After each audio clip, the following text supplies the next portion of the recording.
শোনো, আজকে কিন্তু বাসায় অনেক মজা হবে, বুঝছো? স্যার দেখেন তো ফ্যানের পিছনটা কি জন্য সমস্যা হয়েছে। আরে কোনো সমস্যা নেই, নিয়ে যেত এখান থেকে। আপনার বউয়ের বিয়ে সোফার পিছনে লুকিয়ে আছে। না না ম্যাডাম, ফ্যানের পিছনে কি জন্য হয়েছে? ফ্যানটা একদম ঘুরতেছে না। হ্যাঁ, ফ্যানটার আসলে সমস্যা হয়েছে, এই ফ্যানটা সারতে হবে প্রিয়া। আরে আরে তুমি কি বলতেছো? কতদিন পরে বাসায় আসছো, গল্প করতেছি একটু, তুমি এখন ফ্যান নিয়ে পড়ছো।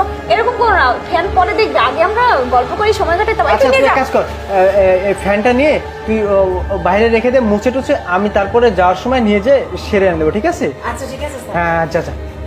আরে বাদ দাও না, ফ্যানটা না অনেক নষ্ট হয়ে গেছে, অনেক পুরাতন, ফ্যানটা সেরে দিতে হবে।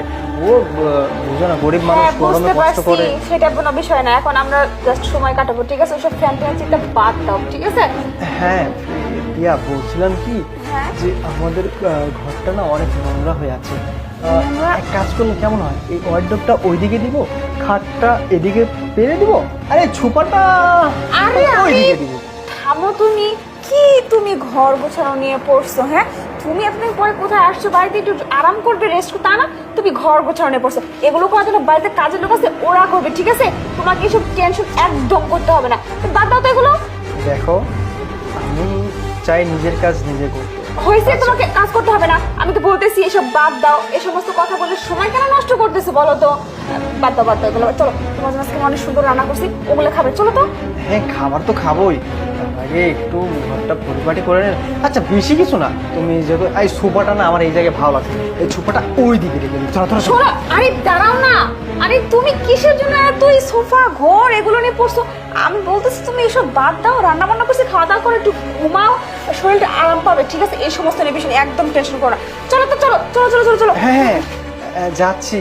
ওই বলছি কি, এই সোফাটা না আমার কাছে একদম বিরক্ত লাগছে। আচ্ছা, আমি কাজের লোককে দিয়ে ঠিক করে দিব, ঠিক আছে? চলো এবার। আচ্ছা, আমি যদি বাইরে যাই তোমার সাথে, তুমি খুশি তো?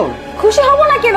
রান্না করছি, খাওয়া দাওয়া করবে না? চলো আচ্ছা, চলো ঠিক আছে, চলো চলো চলো চলো। ইয়া প্রিয়া, হ্যাঁ। ওই যে আমাদের একজন গেস্ট আছে, ওকেও নিয়ে যাই, চলো।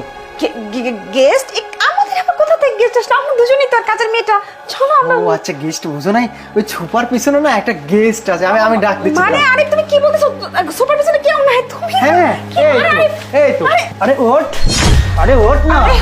কি? হ্যাঁ, আরে আরে হ্যাঁ রে, এই ছেলেটা কে? আরে হ্যাঁ? এটা কি? আমি তো বুঝতে পারছি না। আরে আরে আমার মনে হয় কি মনে হচ্ছে? চোর, তাই না? আমার বাসায় চুরি করতে আসছে। হবে হয়তো। হ্যাঁ, চুরি করতে এসেছে, তবে তোমার মনটা।